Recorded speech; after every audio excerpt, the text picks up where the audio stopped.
welcome to Straight Talk Real Estate Reality with your hosts Joe and Darren of Urban Hillsides Real Estate, here to give you the best answers on real estate here in LA. Today's topic, Darren, is about escrow, the escrow process. Congratulations to anyone right now who hasn't accepted offer.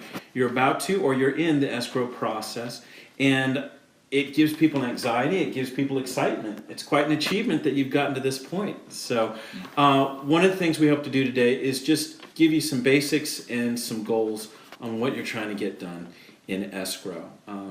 As an additional thing, we do have seller and buyer escrow process sheets, PDFs that we can offer to you. So feel free to ask us for those and we'll get those PDFs out to you. Okay, so let's start off with the simple one. What is escrow, Darren? Well, there's the escrow company and the escrow process. So the escrow company themselves, they are a neutral third party. Okay. They only process components that the buyer and seller agree to. Okay. Make no decisions outside of that realm. The escrow process itself is the process of being in escrow and pulling together all the data related to the sale to help complete the sale. Got it. So now, when are you officially considered to be in escrow? The first thing escrow company will do upon receiving the fully executed contract is send out the request for the buyer's deposit. Okay. Once that's received, then you are officially in escrow. Got it. So once we're in escrow, what's next? What do we get started on? Well, you've entered escrow with a limited amount of information. Okay. In every case. Right. There's varying degrees of that. Okay. Sometimes you'll get seller disclosures and inspection reports all the way down to just walking through the property and nothing more. Mm-hmm. So with that in mind, when you enter the process, it's an exploratory phase. Mm-hmm. You're going to research the loan details and appraisal and inspections, all inspections related to the property. Got it.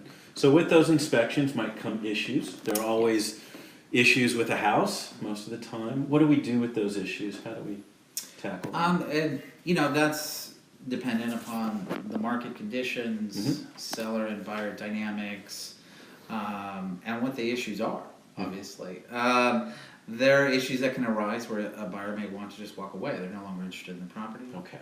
Sometimes the issues are acceptable to all parties and there's no adjustments. Mm-hmm. And then probably more common is that there are some slight adjustments either with a credit request or a reduction in price based on the severity of the issues.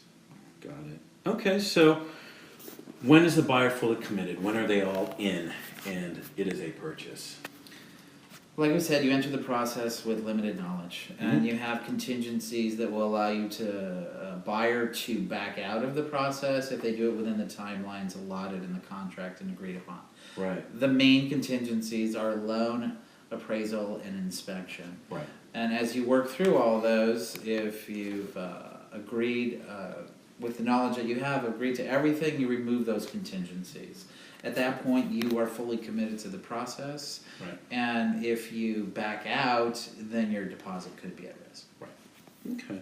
So what are the final steps then to close that escrow? After contingencies are removed, Mm-hmm. from a seller perspective, it's maybe if there are any repairs, termite work, retrofitting involved. Mm-hmm. From a buyer perspective, it's pretty much about the lender. The lender getting the loan docs prepared and then ultimately signing and coming in with remaining funds of down payment to close. Got it. And then that great moment, when is the escrow closed? Done. Right. It's not. It's kind of a non-event in Mm-hmm. Southern California, and it's processed different in different areas. Right. It's not being around the table and signing and Mm-hmm. handing over the keys. The process is you'll sign loan documents, then funds go in. The lender usually funds the loan Mm-hmm. the following day, and they schedule the title company schedules recording. That official recording with the assessor office is the closing of escrow. Got it. So again, congratulations. You got through escrow. There we are. We're done. No, it's a little bit more than that. But, again, one of the things we have are these helpful PDFs for a buyer and also a seller. Let us know. We're happy to email those out to you. If you have your own particular questions about your circumstance, call us as well. We just want the best experience for you in real estate. And I guess the biggest takeaway here, Darren, is that the smoothest transactions are the ones that have all the information up front prior to escrow. So there are no surprises during escrow. The shorter the list of new information acquired in the process, the more likely the transaction will close. There we go. All right, guys, we'll see you very soon. Have a great week. Take care. Bye-bye. Bye.